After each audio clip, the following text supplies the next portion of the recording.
Funding for election 2018 coverage is provided in part by AARP, a nonprofit, nonpartisan membership association, 88,000 strong in North Dakota, creating real possibilities right here in North Dakota, and by the members of Prairie Public.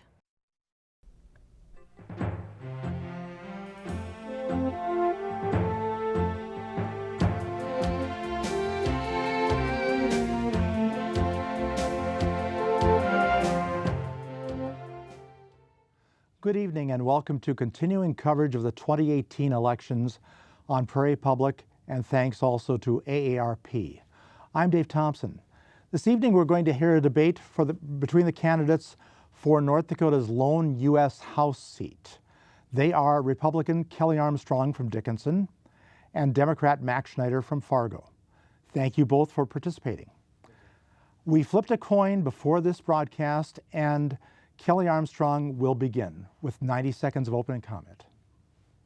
Well, I'd like to say thanks to the AARP and Prairie Public. And I think today, more than most days, it's important to recognize and say thank you to all the men and women in uniform across the state and across the country. North Dakota is proud of what we produce. We provide the country and the world with food, oil, gas, and electricity. And I'm excited to go to work for North Dakota in Washington, D.C. And I will do so carrying one simple message, and that is what is good for North Dakota is good for the country. And make no mistake, the distinction between Mac and I could not be more clear.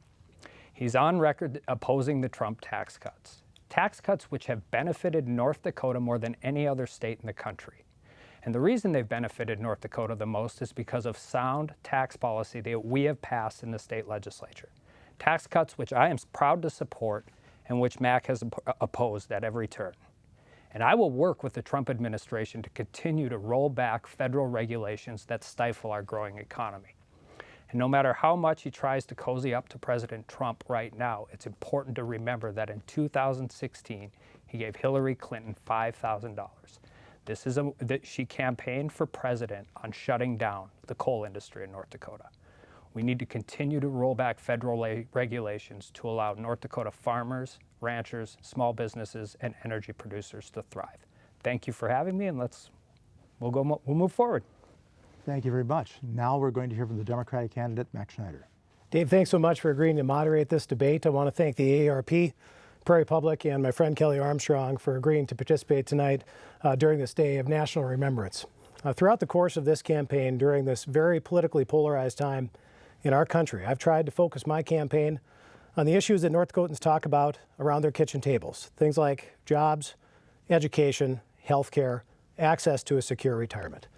And on those issues, I'll work with President Trump, Republicans in Congress, Democrats, and everybody in between to make sure that our state is effectively represented. But I'll also stand up against policies that hurt our state. And on those kitchen table issues that I just mentioned, there's a big difference between me and my opponent. Let's talk about jobs. You can't talk jobs in North Dakota unless you talk family farming. When we were in the state Senate together, my opponent voted to expand corporate farming in North Dakota. I voted against that, and so did 76% of North Dakota voters. Now my opponent supports policies that have led to a trade war. I've opposed those policies since day one because I see them for what they are, and that's a threat to North Dakota agriculture and to family farmers. Or take health care. I was proud to join with Governor Jack Dalrymple and Republicans in Congress to expand Medicaid. My opponent voted against that, and now he supports a lawsuit down in Texas that threatens not just Medicaid expansion in North Dakota, but also threatens to undo protections for individuals with pre-existing conditions. North Dakota's only got one member of Congress, and our state's interests don't always align with one party or the other. Neither should North Dakota's member of the U.S. House. I'll work with both parties, and I'll always put North Dakota first. Thank you both very much. The first question will go to Max Schneider, and we're going to talk about tariffs and the impact toward farmers especially. Soybean farmers have been really concerned about the tariffs, and they're imposed by the current administration. Number one, what do you think about tariffs, and what do you think about the bailout that has been proposed by the administration? I have consistently opposed the administration's trade policies because I understand what they are, and that's a threat to our export markets, a threat to the profitability of family farmers in our state, and really a threat to North Dakota's economy. On the other hand, my opponent has supported the administration's trade policies, and I, for the life of me, can't understand why someone seeking to represent North Dakota in Congress would do something like that. It's been around 11 weeks since there's been an order for soybeans out of the Pacific Northwest. That has created tremendous uncertainty, drops in prices in the commodity markets, soybeans in particular. And there's this notion out there that maybe this is short-term pain for long-term gain. Well, I see it as short-term pain for long-term pain. Short-term pain in the form of lower prices, long-term pain in the form of loss of markets. Of course, I support the aid package. If it provides any assistance to North Dakota farmers and helps them stay on the land, I'm for it. But within that package, there needs to be improvements. There's a regional difference when it comes to basis. North Dakota producers, they pay essentially a penalty for where we're located in the country, especially when we lose those orders out of the Pacific Northwest. The USDA needs to make adjustments to make sure that North Dakota soybean growers and others are fairly compensated. You look at the amount that's going to corn growers in North Dakota, that's about 1 cent a bushel for half the crop. That doesn't make a lot of sense either. But it all starts with these trade policies that my opponent supports that have really just tanked our markets. That is the wrong approach, and as North Dakota's member of Congress, I'll stand up for our family farmers. And a response from Kelly Armstrong. Yeah, that's not true. I've been on record since the beginning of this campaign saying North Dakota is a commodity-based economy and tariffs do not benefit North Dakota. What I will say is I support the administration for working to negotiate better trade deals for not just this generation, but future generations. And we've been in this issue, and now it's time to get it done. And we cannot wait until January when we get sworn in to do it. We've been talking to administration officials throughout this campaign. We will continue to talk to them the day after the election. But we need to get secured trade deals. We need a farm bill to pass. We need whatever they're going to call the new NAFTA to pass soon. And we need to continue to work for better trade deals, and these deals have to be taken care of quickly. But we don't just have to put pressure on the administration. We also have to work in the realities that exist. And one of those is we have the highest consumer index, or the highest small business confidence index we've had ever right now. 6.9 open jobs. Wage growth is as good as it's been in over a decade. Unemployment's as low as it's been in a decade, and the stock market is raising really high. And none of that matters to a hill of beans to a North Dakota Red River Valley farmer, but it does matter to other members of Congress who aren't seeing the detriments of these trade policies right now because the rest of the economy is working. So what we have to do is we got to get to DC, we have to work with those members and make them understand that even if they aren't feeling the pain we're feeling in North Dakota right now, real pain is coming in the next 18 to 36 months, and we need to build a coalition to put pressure on the administration to negotiate better trade deals, but to get these deals done quickly. Max Schneider, you have a response? I do. Check the record, please. You have supported the administration's trade policies. You said it on KVLY. You were quoted in the Associated Press, the Grand Forks Herald. You supported the administration's trade policies. Now that they're unpopular, now that they've tanked our soybean markets and threatened access to export markets for our producers, my opponent's changing his tune. North Dakota's member of Congress, our state can't afford to have that person speak out of both sides of his mouth on trade. Yes, I recognize that China is a cheater, that they manipulate their currency, that they steal our intellectual property, but our farmers shouldn't have to pay for that. Let's recalibrate these trade policies. Let's get shoulder to shoulder with our allies, go after China with Canada, with Mexico, with the EU. They've been affected by China's cheating as well. But let's not put our farmers and ranchers in harm's way. My opponent earlier in the campaign was willing to do that, and he's changed his tune here tonight. Kelly Armstrong, you have the last word on this. Well, I'll say a couple things. One, I have said since day one that tariffs are not a solution for the North Dakota economy. I've said that since the day we started this campaign, and I will continue to say it now. And the other answer to a lot of this is these same go-together things. We've won 19 WTO cases against China in a row. And you know what China does? They pay the ticket because it's cheaper than complying with this. I agree with negotiating better trade deals, but we need to understand how high the stakes are for North Dakota right now, not over short-term pain, long-term gain. We need the administration and other members of Congress to understand that not only is this bad for North Dakota as it continues, but it will be bad for the rest of the economy in the future. I have a follow-up question since we've been talking a lot about foreign policy. Right now there is, of course, a debate as the time is ticking on the Farm Bill. So again, I'll start with Max Schneider. If you were in Congress, what kind of farm bill would you like to see?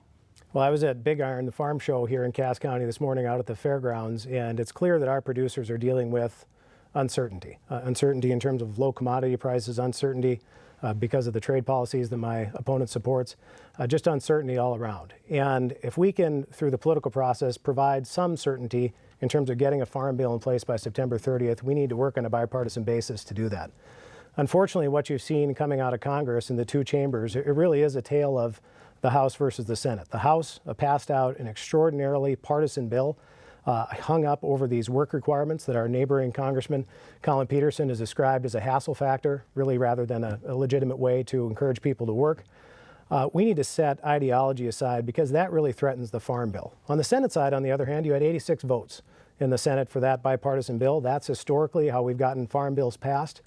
And so we need to make sure that we put those ideological fights aside, get a farm bill passed by September 30th, and that requires setting aside politics. When it comes to the substance, we need good crop insurance. We should be raising reference prices to make sure that we're compensating our producers during these times of record low prices. But that all starts with putting politics aside and getting down to the brass tacks and passing a farm bill ahead of September 30th to provide some certainty for our producers and family farmers. And Kelly Armstrong, your response. Yeah, I think I'm probably the only one on stage that would vote for either version of the farm bill tomorrow. I mean, with it, what's in it, and that's because of the important safety nets that exist in both bills for both our farmers and ranchers in North Dakota.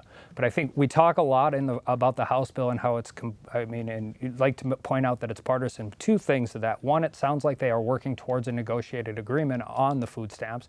And two, there are things in the House version of the farm bill that are better for North Dakota producers than the Senate bill. There's a better cushion for our electric co-ops, which allows access to capital at a lower rate. There's more rollbacks of waters of the U.S. and federal regulation that chokes off our farmers and ranchers, and they don't have the permanent easements that the Senate version of the farm bill goes. So there are things from both bills that are better, but we need, at the end of the day, what we need to do is move this bill forward and get it passed as soon as possible.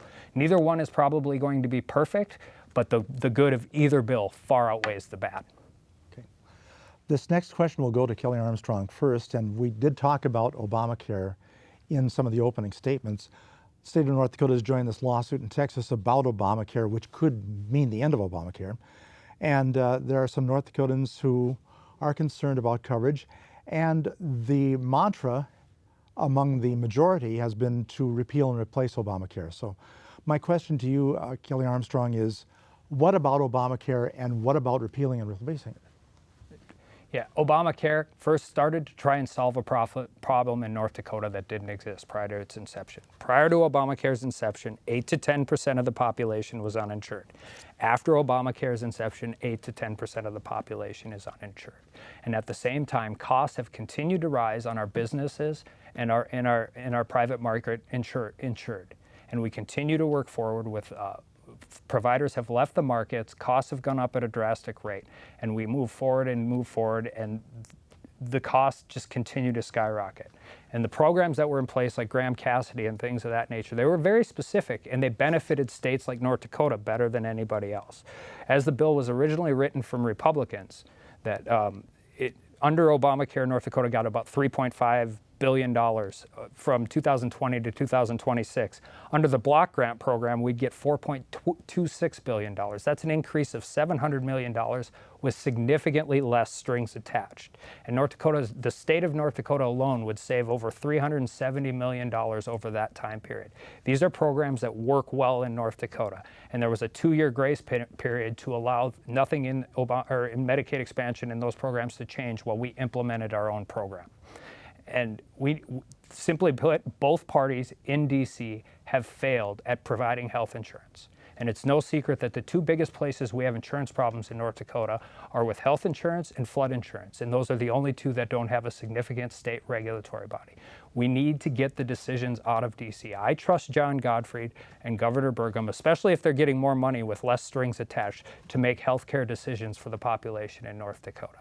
And as we continue to work forward, and I know my opponent's going to bring up Medicaid expansion because I voted against it. And the reason I voted against it is because we are dealing with a situation, and the liberal politics of insurance ignore the economic and medical realities that without significant reform, we are not going to be able to provide the medical coverage that our citizens need. Max Schneider, your response. The question was about a lawsuit down in Texas, a lawsuit that my opponent supports, that now seeks to rip away protections for individuals with pre-existing conditions here in North Dakota and across the country. That is absolutely the wrong way to go about healthcare policy. My opponent and I are lawyers. I personally believe you don't have to sue about everything. What we should be doing when it comes to healthcare is keeping what works, those protections for individuals with pre-existing conditions. That's on the books right now. Don't ask a judge down in Texas to throw out those protections. Let's build upon those healthcare gains and then fix what's broken.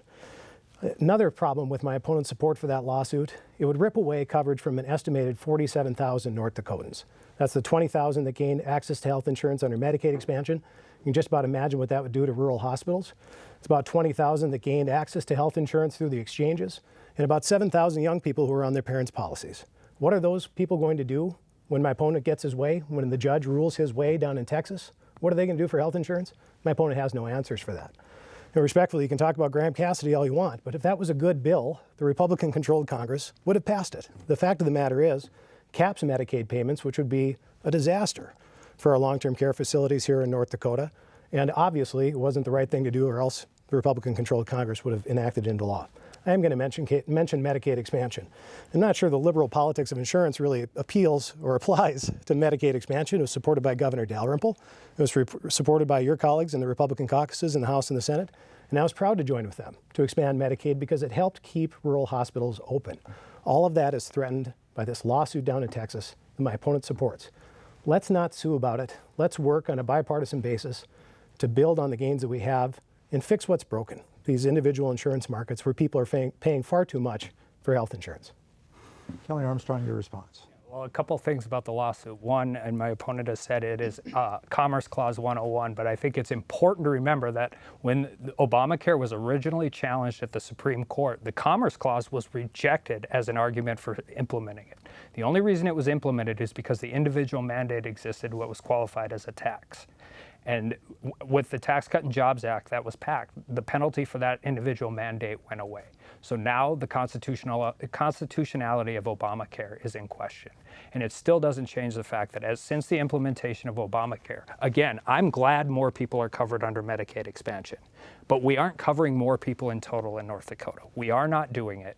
We have not done it, and the costs in the private market continue to raise. So everybody who's covered under Medicaid expansion, I'm glad they're covered, but we aren't covering more people, and we're pushing the costs off onto our businesses and onto Main Street and onto people who don't qualify for Medicaid expansion but cannot pay for the rising costs. However this turns out, significant reform is important to healthcare because the long-term viability of it is unsustainable at the current level. Max Schneider has the last word on this. We can nerd out all we want about constitutional law, but the fact of the matter is there are people in North Dakota who depend on those protections for individuals with pre-existing conditions. I spent an afternoon together with a friend of mine, Jolene from Grand Forks. She's been battling Parkinson's since 2002. What is she supposed to do about her health insurance if this case declares those protections unconstitutional? And the fact of the matter is there's nothing unconstitutional about protecting individuals with pre-existing conditions. That standalone policy is absolutely constitutional. And so why my opponent would support this ideological lawsuit when it's a direct threat to the health care of so many North Dakotans is beyond me. That is not what a responsible candidate for Congress does. The next question I have, we'll start with Max Schneider. There appears, to be a lot of roadblocks to bipartisan cooperation in the House. It's very, very, in some cases, probably hyper-partisan. What are the roadblocks and how do you remove them? I think what we need to do in this country is just set aside ideology, and that really begins with electing people who are willing to work with both parties. If you look at the composition of the House of Representatives right now, you have deeply liberal members from left-wing districts, you have deeply conservative members from right-wing districts. And that creates an environment where not only is there no incentive to compromise, there's also a disincentive to compromise because people are worried about getting beat in re-election by somebody who's more extreme than them. And so we need to start electing people who are going to work with either party, both parties, President Trump, whoever future administrations may be, to advocate for the best interest of North Dakota. We've only got 1 out of 435 members in that chaotic body. If that person isn't setting aside ideology, recognizing these partisan lawsuits for what they are, recognizing trade policies for what they are, and working together with other affected parties regardless of partisanship to advance our country, that job's not going to get done for North Dakota. And so I really think it comes to building relationships and electing people who are willing to work with both parties rather than just charge to the extremes like we've seen over the last decade in this country. To Kelly Armstrong, your response. Yeah, I appreciate the question because I think the key is you have to be able to stand on principle when it matters, and when the cause and of North Dakota citizens is served. You have to be able to build coalitions and work with anyone and everyone. And I have a proven record of doing that in North Dakota. I can stand on principle on issues that we have big disagreements between the party. And as soon as that vote is over, I can walk over to somebody else's desk and work on things that are moving forward. I did it for the surge funding bill, which brought $1.3 billion in infrastructure to people all across the state. It's not an easy task to necessarily get Eastern legislators from either party to support a bill where a lot of that money is going to infrastructure in the West. And I was proud to lead the charge on DUI reform and criminal justice reform. And while we moved those through the legislature and we got significant reform, which is not only good policy, but it's actually going to help change and save lives. When you sit in a room with defense attorneys, prosecutors, local sheriffs, Republicans, Democrats, counties, cities, different areas, to get all of those people on the same page to make significant reform in North Dakota is not an easy task. I'm proud of my record of coalition building when it matters in North Dakota, and I will continue to do that in Washington, D.C. As a follow-up question, I'm going to start with you, Kelly Armstrong. Is it wise to commit to 100% loyalty to a party, and how would you handle that in Washington? It's absolutely not wise to commit to 100% loyalty to anybody, and I'm proud of my record as well. It's easy for Mac and I to fight. It's easy to fight with Democrats. It's a lot harder when you're the chair of the Senate Judiciary Committee to take on the Republican-controlled land department on an issue that you think is wrong. And I've proven before I've done that. I mean, Wayne Stenjum's my friend. Doug Burgum's my friend. Rich Wardner's my friend and mentor. But I have never, ever shied away from taking on members of my own party when I thought it was best for North Dakota citizens. And you have to be able to continue to do that. At the same time, you have to be able to build coalitions with other rural representatives, whether they're Democrats or Republican, because in Congress, more than anything else, consuming states are significantly more represented than producing states. So you have to be able to advocate for issues that are important to rural America, but more importantly, you have to advocate in a way that's effective and convince urban legislators that what we're asking for is important to them as well. To Mac Schneider. Yeah, I believe very strongly that there needs to be change in Washington, and I'm not afraid to say that there needs to be some change in my own party as well. I'm very proud of my record standing up for energy development in North Dakota. I was a member of Energy Blue, which is a group of pro-energy Democrats. Very proud of my record on the Second Amendment and supporting jobs throughout North Dakota, even when it might be anathema to some national politicians out in Washington, D.C. That said, we have not seen my opponent stand up to his own party on those issues that are so important to North Dakotans. Trade, the tariff policies that are hurting North Dakota farmers. The healthcare issues that I mentioned. North Dakota's member of Congress can't just talk about setting aside politics. They've got to do it. And this is a race for Congress where one person has shown they're willing to stand up for North Dakota. I intend to do that if I'm fortunate enough to get this job. And one person is going to stand loyally with the administration, even on policies that hurt North Dakota, like trade and healthcare. Kelly Armstrong, your response. That argument would be better if it was true, but past performance is the best indicator of future result. And I have worked hard with each members of both parties in North Dakota to get some of the most substantial legislation in a generation passed.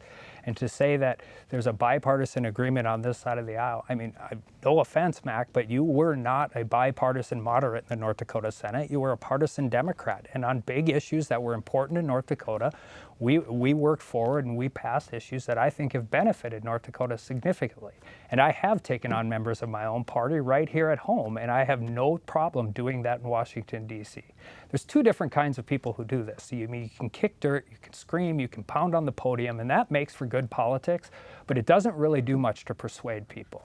And we are in contact with people every day talking about the issues that are important in North Dakota, whether it's trade, whether it's tax cuts, whether it's regulation. We're on those things on a constant basis, and we'll continue to work forward to that. If anybody thinks I won't stick up for North Dakota before either party when I think it's bad for North Dakota, that is just simply not the case, and I have a record that proves that. Can I get one final word in on that? Yes.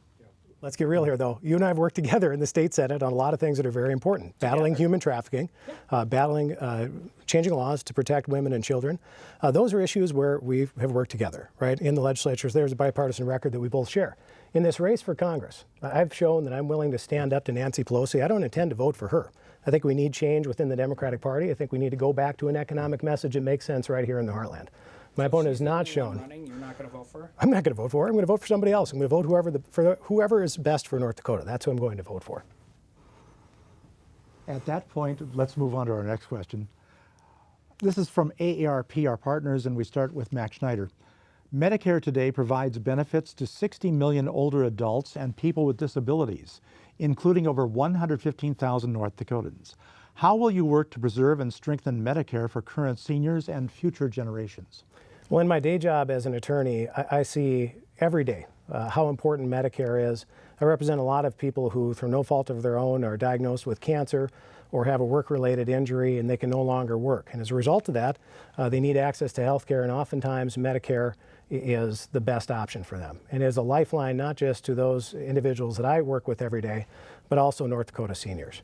And so we need to strengthen that program. That is a guarantee that our citizens here in North Dakota have paid into over the course of decades, and we need to strengthen that program for future generations.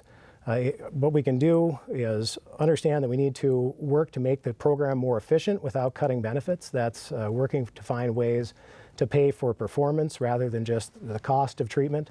And those are ways that we can preserve this critical program for future generations. I look forward to working with healthcare providers throughout North Dakota to make sure that we maintain Medicare and also maintain a fair reimbursement rate for our rural hospitals.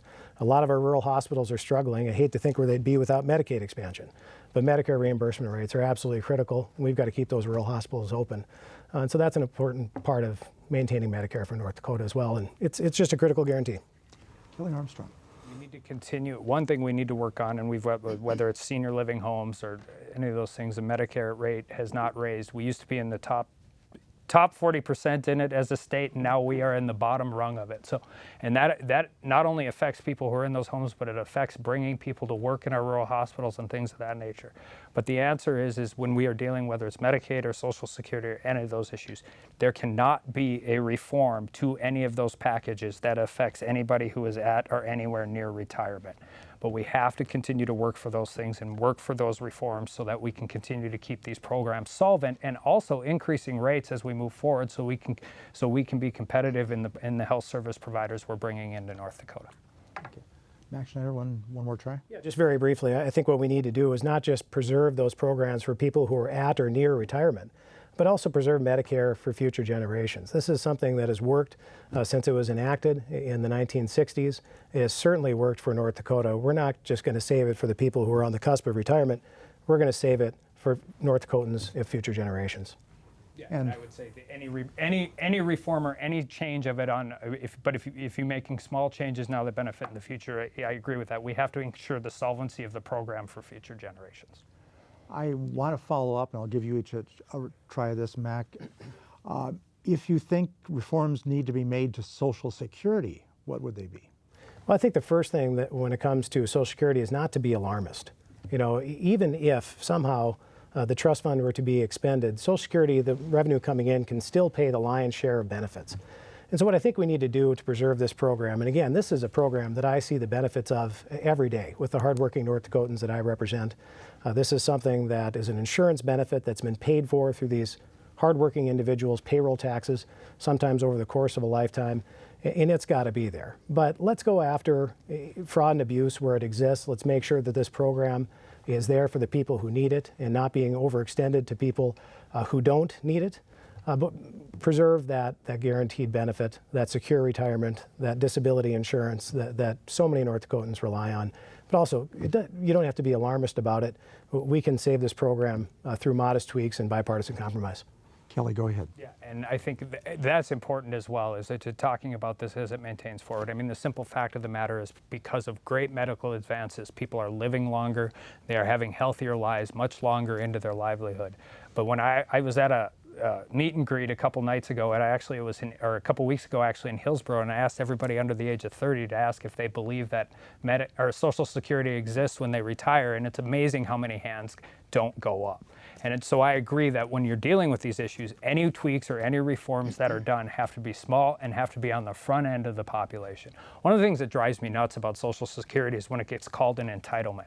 This is not an entitlement. This is something people have paid into their whole life for benefits once they retire, once they reach those age. And we need to recognize that. We need to recognize the people that have paid into it. We need to also be cognizant and ensure that the program will maintain solvency throughout the course of the people who are alive now, so they can benefit from it in the future. The next question, we'll start with you, Kelly. You have already said you support the tax cuts that were enacted in Congress. Looking back on it now, why do you still support them? Were they good for the economy or were they not? They were good. Well, they were good for the North Dakota economy. As I've said before, North Dakota benefited more than any other state in the country by these tax cuts, and that's because of the sound tax policies that we've passed in North Dakota, which I was proud to support. But the other answer is if we want to talk about kitchen table issues, you know what a kitchen table issue is when you open your paycheck and you have more money in it. And so you can buy dance lessons for your daughter, or you can buy a new soccer ball for your son or daughter and moving forward. These tax cuts have benefited North Dakota, and we've seen it nationally with the economy. Again, 4.3% growth, stock market at an all-time high, consumer confidence and small business confidence at an all-time high. Wages have grown more than any time in a decade. 6.3 or 6.9 million open jobs right now. We have 30,000 open jobs in North Dakota. And Democrats will complain about the long-term deficit, but one, they're not using the same GDP numbers that we are seeing even right now. And two, I always find it interesting that the one time that the Democrats will argue about a deficit is when we are allowing our hardworking citizens to keep more of their money. Max Schneider, I don't think you were a fan of the tax cuts. Maybe I'm reading you wrong, but what do you think about the tax cuts, and are they good for the economy? Well, in any large piece of legislation, there's a lot that I support. The doubling of the standard deduction, the tax cuts for the middle class, the deduction on income for small businesses, those are good things. And if we would have stopped there and then maybe closed some additional loopholes that don't make a lot of sense in our tax code, we could have had a bipartisan victory. We could have paid for those tax cuts and made sure that we didn't run up the long-term debt that we're going to have to pass on to our kids. As it stands, a large share of the tax cuts went to corporations that in a lot of cases might not have even been asking for them. And the price is significant. $1.9 trillion. I'm not against tax cuts. I'm against tax cuts that aren't paid for. But if I am elected to represent North Dakota in Congress, I'm going to keep those tax cuts that have benefited the middle class. I'm going to keep those tax cuts that have benefited small businesses. And then we'll also look for ways to balance the budget in the long term. Go after some of these loopholes that don't make a lot of sense. This carried interest loophole that allows hedge fund managers to pay a lower percentage in taxes than my legal assistant does. Let's go after that on a bipartisan basis and balance our budget. You're going to talk about the tax cut being good for the economy. A lot of the gains for manufacturers or for farmers that were gained under those tax cuts, that's been erased by the trade war that came as a result of policies that my opponent has supported. So let's keep that in mind when we're talking about what's good for the economy. Kelly Armstrong to respond. Yeah, I'm not sure exactly how he can say he's not against tax cuts. He hasn't voted for any of them, whether it was capital gains, income taxes at the state legislature, corporate tax level. You've not voted for an income tax cut or a corporate tax cut in North Dakota. Those are the reasons why we have the benefits we have in North Dakota. And we're up to $2,600 per person in our state that is benefiting from these tax cuts. And those are important dollars to regular North Dakota working families. And we've seen it succeed. We've seen Shields, Gate City Bank, they're reinvesting in their communities. They're doing what these tax cuts were intended to do, and they're benefiting the state of North Dakota. Mac, one more time. Just to set the record straight here, we're replowing some ground that we covered in the legislature, but I was for cutting the taxes that North Dakotans cared about, property tax relief. Kelly cut every tax under the sun, dramatically increased spending, some of that spending like the surge bill I supported. But I didn't support dramatically cutting corporate taxes and personal income taxes in North Dakota because I was focused on maintaining property tax relief. On Kelly's watch in the North Dakota Senate, that 12% property tax credit that was very popular with homeowners in North Dakota, that's been pared back. So I'm going to take the approach that I took in the North Dakota Senate, which is making sure tax cuts benefit hardworking North Dakotans. Well, here is a question that actually is following up on this, and I'll start with Max Schneider. How do you balance the budget? Well, the first thing that we could do, it's a real radical idea, Dave. It's called passing a budget. Our country has not passed an honest-to-goodness budget for around a decade.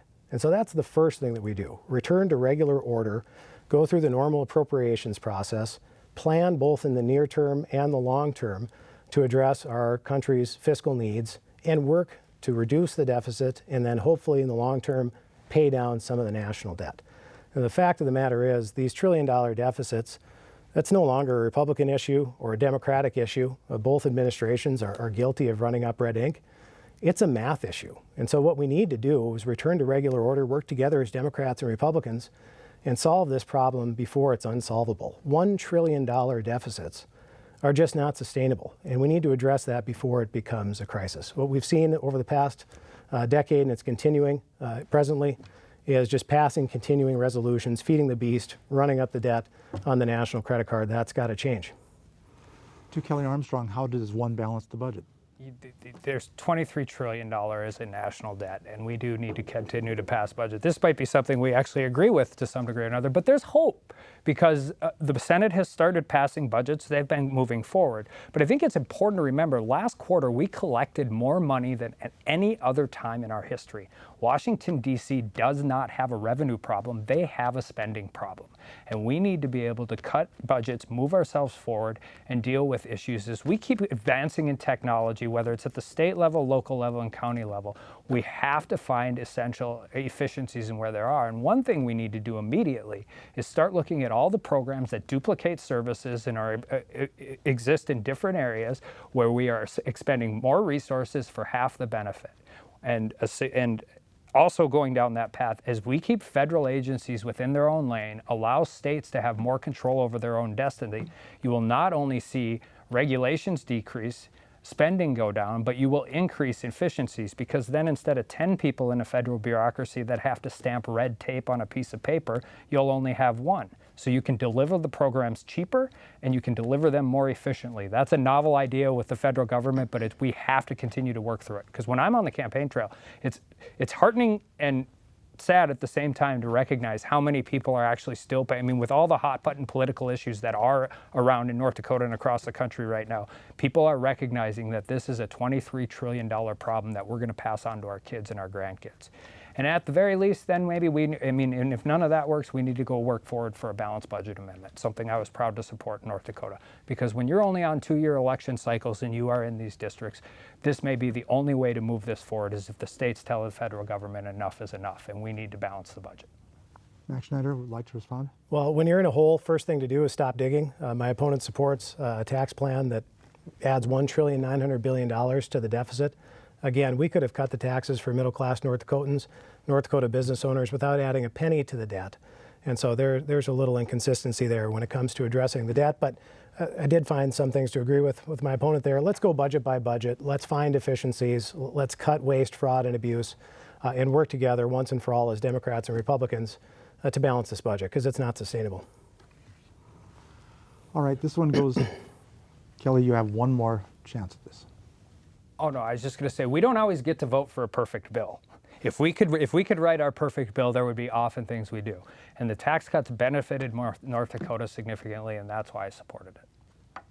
This next question goes to Kelly Armstrong first. How do you relate the current relationship with allies and with Russia? And also, as a second part, what are your thoughts on the Mueller investigation? Well, I'll start with the last one first, because this is something I've worked for. You know, I have worked with law enforcement agencies, whether it's U.S. attorneys, the FBI, DOJ, local law enforcement, and I can tell you that most of these people are great people. And I don't like when we are attacking our law enforcement institutions because we can find that there are a few people acting badly. It is no different than any other profession. The vast majority of them are good and some of them are bad. So the Mueller investigation needs to conclude, and we need to allow it to run its course. We have to have confidence in these institutions. It's not just important to any particular political environment, but it's important to our law enforcement, not only at the federal level, but at the state level. That being said, I don't think anybody is disagreeing that Russia is trying to interfere. They're not the only ones, by the way, to interfere in our elections. So we need to do everything we can to ensure that they don't. But we also have to be cognizant of censorship. And these are tough conversations, and we're going to continue. As we continue to move more and more into the digital platform in the 21st century, these are conversations that are going to be had often in the halls of Congress, and we need to work forward towards those things. Max Schneider? Well, I think the Mueller investigation should be allowed to lead where it may. I don't think anybody, Democrats or Republicans, should prejudge the results of that investigation. Obviously, it's ongoing. There are court cases that are at least tangentially related to it throughout the country, mainly on the East Coast. But that investigation should be allowed to play out, and hopefully it's resolved sooner rather than later. I would support legislation to protect the special counsel until the investigation has run its course. But let's take a look at the facts once those facts are revealed at the end of the investigation. In terms of our relationship with Russia, it should be clear to any honest observer that they are a foreign adversary. They are out not to get one over on Democrats or Republicans, but to hurt our democratic institutions, to hurt our republic, to hurt our country. That was the entire intent of their involvement in the 2016 election. It wasn't picking sides for the sake of picking sides. It was to undermine American democracy. And Republicans and Democrats need to be standing shoulder to shoulder on that one, because foreign powers, Russia, whoever else, they could be after the next political party, the next election cycle. We've got to be together as Americans on that. Our relationship with our allies, I think in a lot of cases, they're at an all-time low. Trade with Canada, for instance, so important in North Dakota, multi-billion-dollar proposition each year. To see our trading relationships strained by the administration's trade policies and really some coarse talk with our ally Canada, that's just a real disappointment. I think we should work to shore up that relationship because they're a good ally and they're a strong trading partner. Well, I'd like to follow up, Kelly, just to ask you this question. Are you nervous about President Trump's relationship with Russia? You know, the one thing I haven't got asked a whole lot on the campaign trail is that, but no, I mean, I think we need to ensure that Russia is an adversary, and I'm glad Democrats are getting in the game, because Republicans have been complaining about Russia since the end of World War II, and it seems like Democrats have come on board in 2016.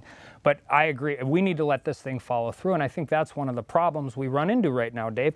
We know there's interference. And not just from Russia, we know there's interference from China and other countries. But what ends up happening is the rhetoric from the left turns into collusion immediately. And again, that's putting a cart before a horse, and we need to allow those administrations to go. Regardless of those information, we have to work to keep their interference out of our election system and out of what's going on in North Dakota. Max Schneider?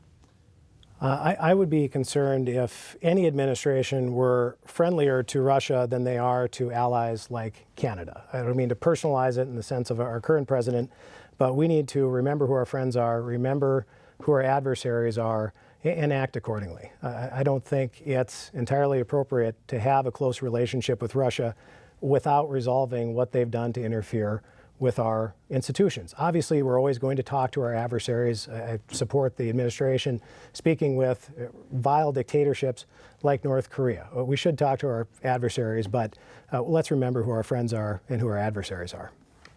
And this is another foreign policy type question, but Congress will have to weigh in, of course. This is from Max Schneider first. Was it a mistake to end the Iranian nuclear deal?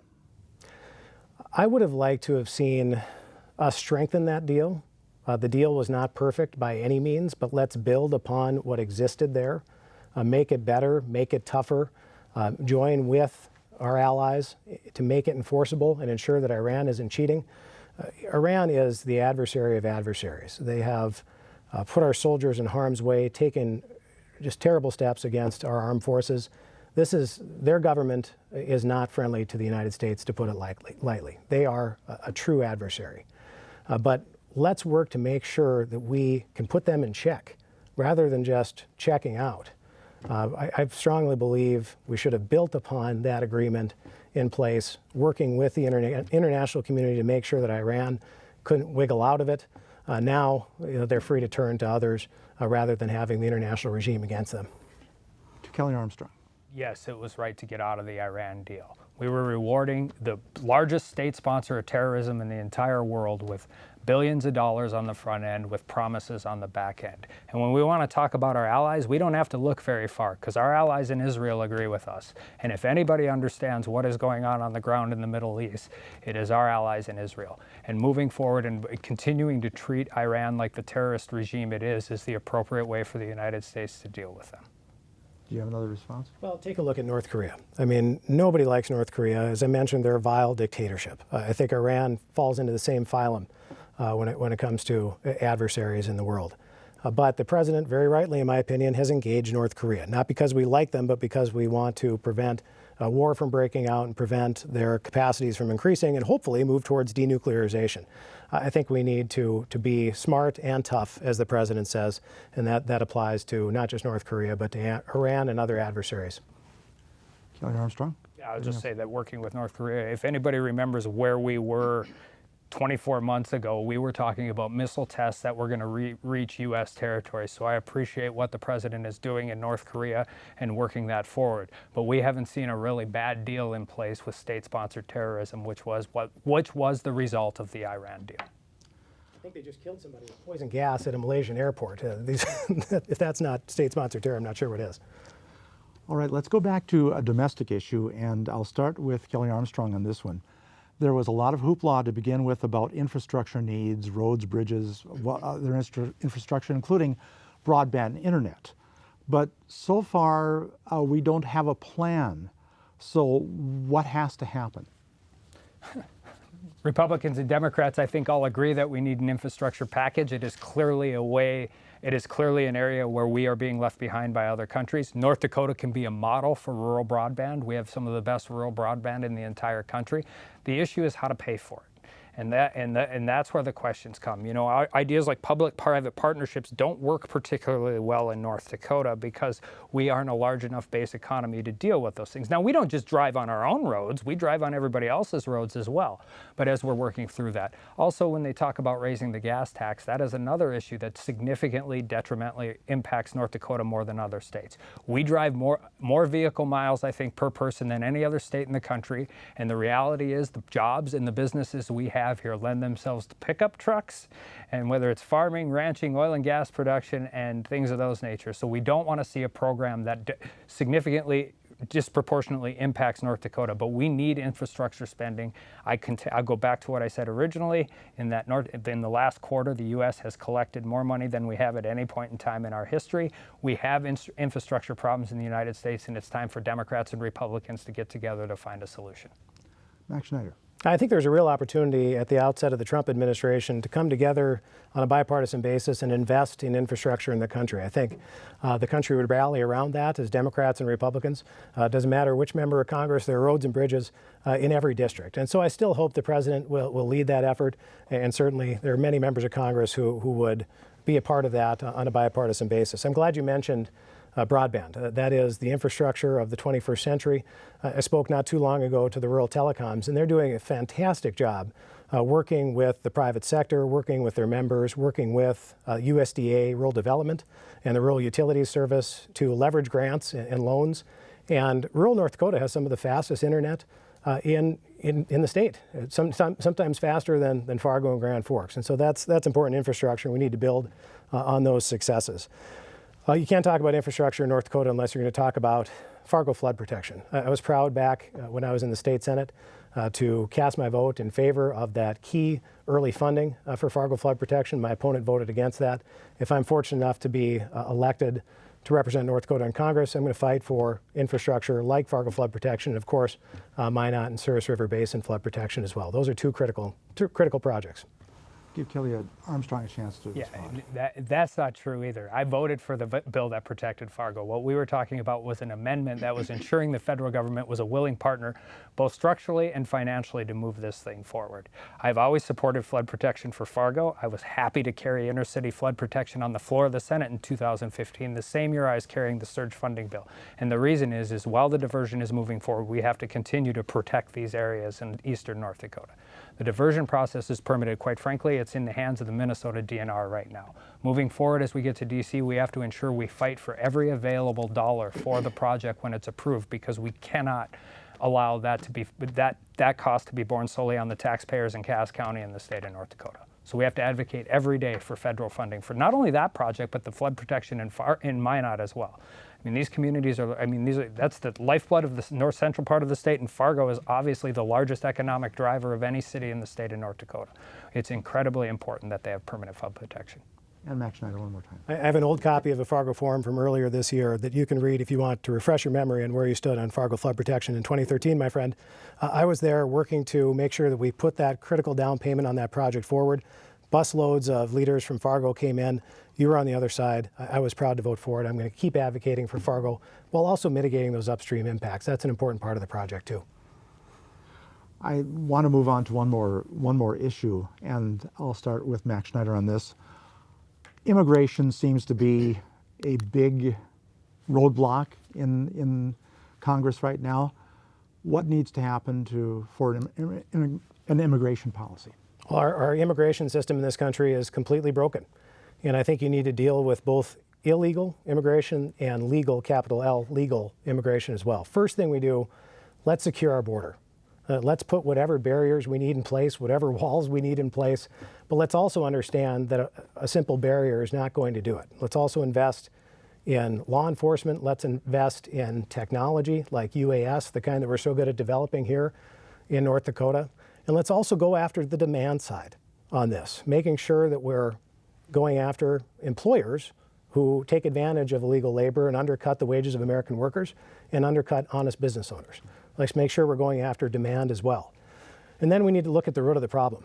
Some of the waves of immigration that are occurring, they're coming from Central America because people are fleeing some pretty horrific circumstances. We need to work diplomatically to make sure that we address the root of that problem as well. So it isn't as simple as any one thing, but when it comes to securing the border, I'm absolutely for it. That's a matter of national sovereignty.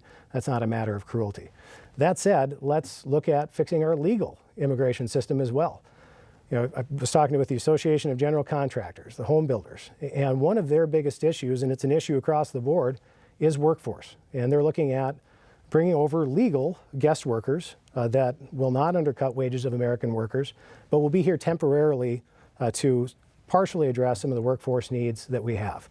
We very rightly in North Dakota welcomed legal immigrants from around the globe who are now cardiologists, university professors, outstanding members of our community and true North Dakotans. We need more of that to help solve our workforce needs, but let's make a distinction between legal and illegal immigration. Kelly Armstrong. Yeah, my wife is from Oslo, Norway, so nobody's a bigger fan of legal immigration than I am. But this starts and ends with building a wall on the southern border. I've said this on the campaign trail, and I mean it, and it's a fun thing to do because it's true. Fisher Industries in western North Dakota is one of the finalists to build the wall. We have some of the best unmanned aircraft technology in the entire country right here in the Red River Valley. North Dakota could secure the border without the help from any of the other 49 states. We do not have a problem securing the border. We have a problem having the political will to do it. And there's an added benefit to this outside of just curbing the flow of illegal immigration. It also stops the flow of illegal narcotics which cross across the southern border, which do make their way right into the state of North Dakota. And whether heroin and drugs of that, they're killing our young kids. So not only do we stop the flow of illegal immigration, but we stop the flow of illegal drugs, which is a win-win for not only North Dakotans, but everybody across the country. Then we need to get serious about legal immigration. We have 30,000 open jobs in North Dakota. And we have great business climate, we have great communities, but boy, trying to convince somebody from somewhere else to move up here for our winters sometimes isn't always the easiest thing to do.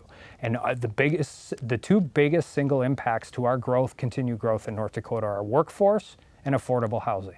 And we need to work to streamline the process to make sure the federal government doesn't cause problems while you're in the process. Whether I've been talking to construction companies out west, people at the research facility in Langdon, and we just need to streamline this process and allow for illegal immigration to move forward, or legal immigration to move forward. Okay. Time is fleeting. I need to go to our closing statements. Max Schneider is first. Well, Dave, thank you again for moderating tonight, and thank you, Kelly, for agreeing to debate, as you always have. We've had a good discussion about policy here tonight, but more than changing any one policy, there's a need to change politics in this country. You heard me mention earlier in the debate, if you look at Congress, it's absolutely dysfunctional.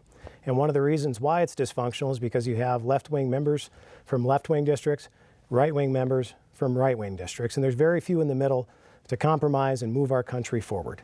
Well, if I'm fortunate enough to be given the job of representing North Dakota in Congress, my approach is going to be a very old-fashioned one. I will work with President Trump, Republicans, Democrats, and anybody in between when it comes to advancing the best interests of our state. And that's really the choice that North Dakotans face. Someone who is going to be loyal to the administration, even on policies that hurt North Dakota, like healthcare, like standing up for our family farmers, like trade policies. But if you're looking for someone who is going to work with anyone to put North Dakota first, if you're looking for someone who's going to have North Dakota's back, well, I'd be honored to receive your vote. All right, Kelly Armstrong. Yeah, this election's important, and the contrast between us couldn't be more different. I have a proven record of lowering taxes, reasonable regulatory reform, and getting results, and working with anybody to do those things. And let's not make any mistake about this. Mac is not some independent moderate. During his time in the legislature, he was a partisan Democrat. In fact, in 2016, the voters who knew him best determined he was too liberal to represent us in Bismarck and voted against him. And now he's asking the rest of North Dakota to vote for him and send him to Washington, D.C. I said it earlier, and I'm going to say it again. Past performance is the best predicator of future results. And I will put our records together, and I will stand on my record every day from now until Election Day.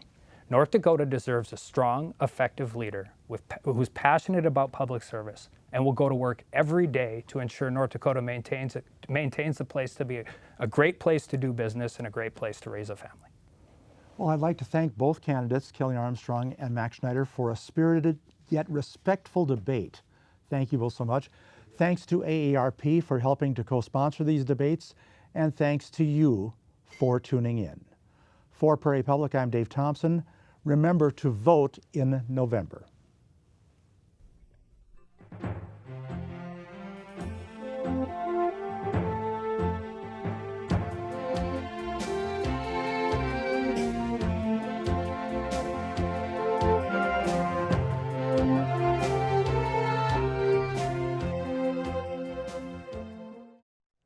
Funding for Election 2018 coverage is provided in part by AARP, a nonprofit, nonpartisan membership association, 88,000 strong in North Dakota, creating real possibilities right here in North Dakota, and by the members of Prairie Public.